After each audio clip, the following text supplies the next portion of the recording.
سورہ سجدہ کی آیت نمبر 23، سورہ سجدہ کا تیسرا اور آخری رکوع اور 21ویں پارے کا 16واں رکوع۔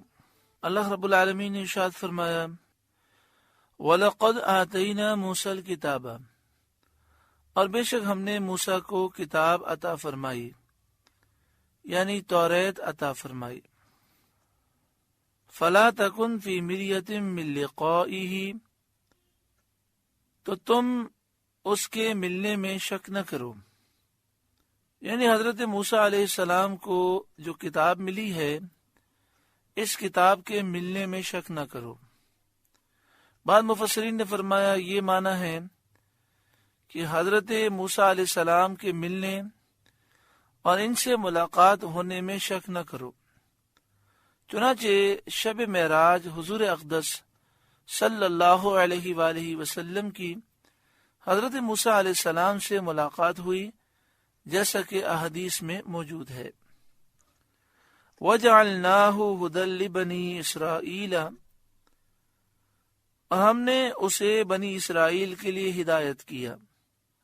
وَجَعَلْنَاهُ، ہو سے مراد یا حضرت موسیٰ علیہ السلام ہے یا توریت شریف۔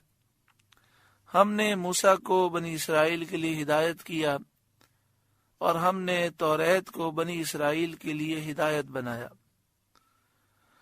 وَجَعَلْنَا مِنْهُمْ أَئِمَّةً يَهْدُونَ بِأَمْرِنَا، اور ہم نے ان میں سے کچھ امام بنائے کہ ہمارے حکم سے بتاتے، یعنی بنی اسرائیل میں سے کچھ لوگوں کو ہم نے پیشوا بنایا جو ہمارے حکم سے ہدایت لوگوں کو دیتے۔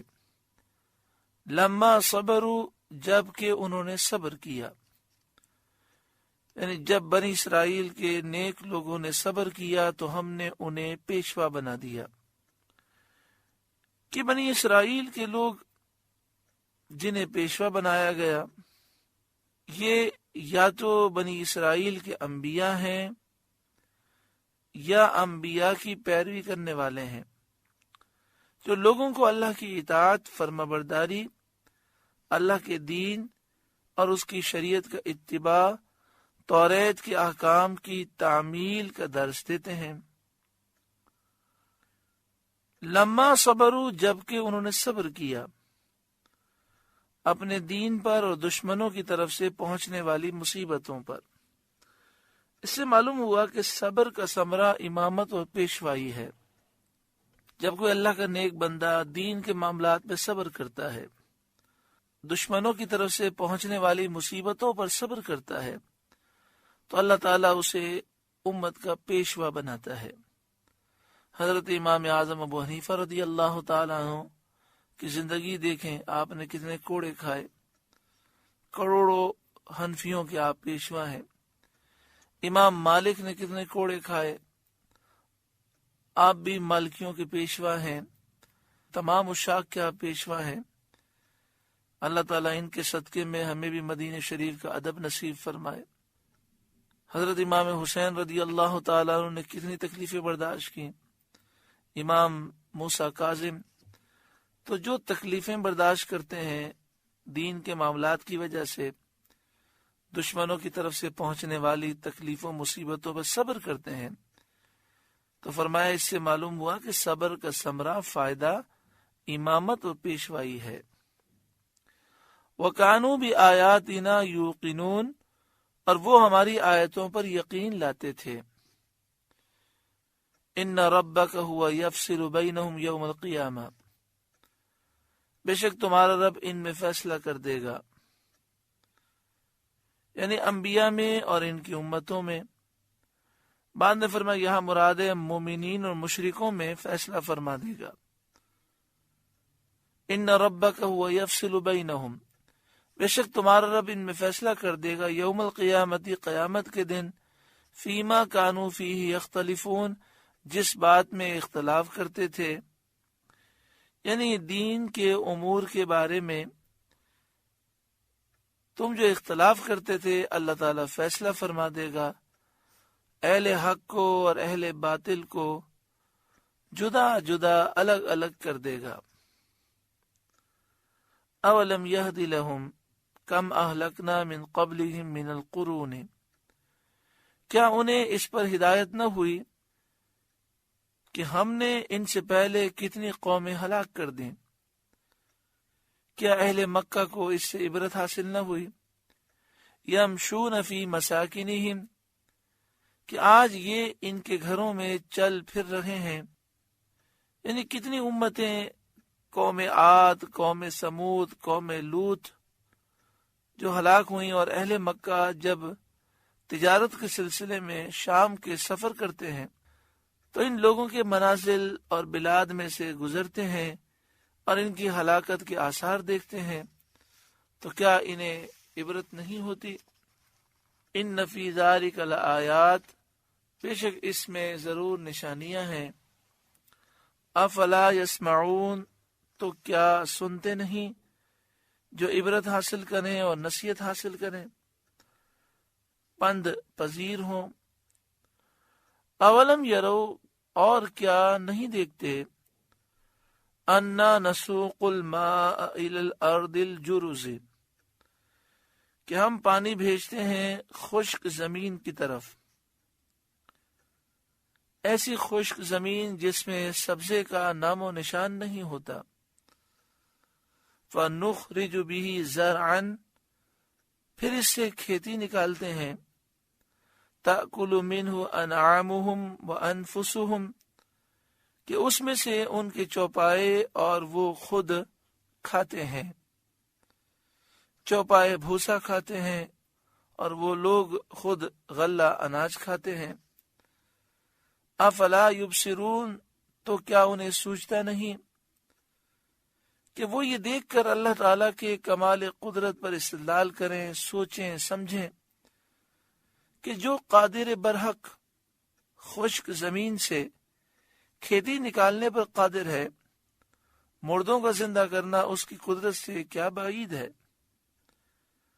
وَيَقُولُونَ، اور وہ کہتے ہیں، مَتَى هَذَا الْفَتْحُ، یہ فیصلہ کب ہوگا، ان کنتم صادقین، اگر تم سچے ہو۔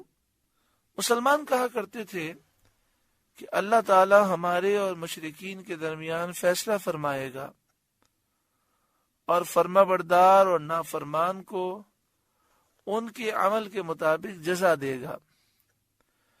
اس سے مسلمانوں کی مراد یہ تھی کہ اللہ تعالی ہم مسلمانوں پر رحمت اور کرم کرے گا اور کفار و مشرکین کو عذاب میں مبتلا کرے گا۔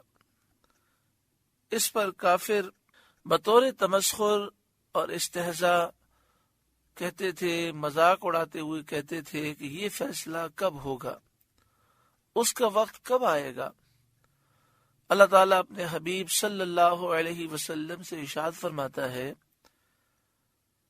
قل، اے محبوب آپ فرمائیے، یوم الفتح، فیصلے کے دن جب اللہ کا عذاب نازل ہوگا، لا ينفع الذین کفروا ایمانہم، کافروں کو ان کا ایمان لانا نفع نہ دے گا، ولا هم ينظرون، اور نہ انہیں مہلت ملے گی، یعنی توبہ اور معذرت کی انہیں مہلت نہیں ملے گی۔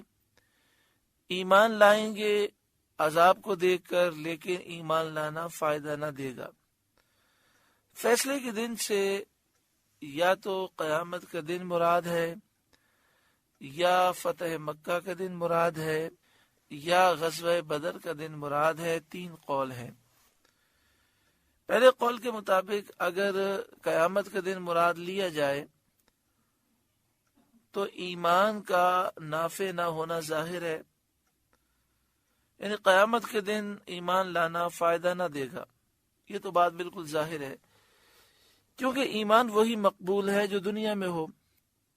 دنیا میں کسی نے کفر کیا اور کفر پر خاتمہ ہوا، اور دنیا سے نکلنے کے بعد پھر ایمان لائے تو نہ ایمان مقبول ہوگا، نہ ایمان لانے کے لیے دنیا میں واپس آنا میسر آئے گا۔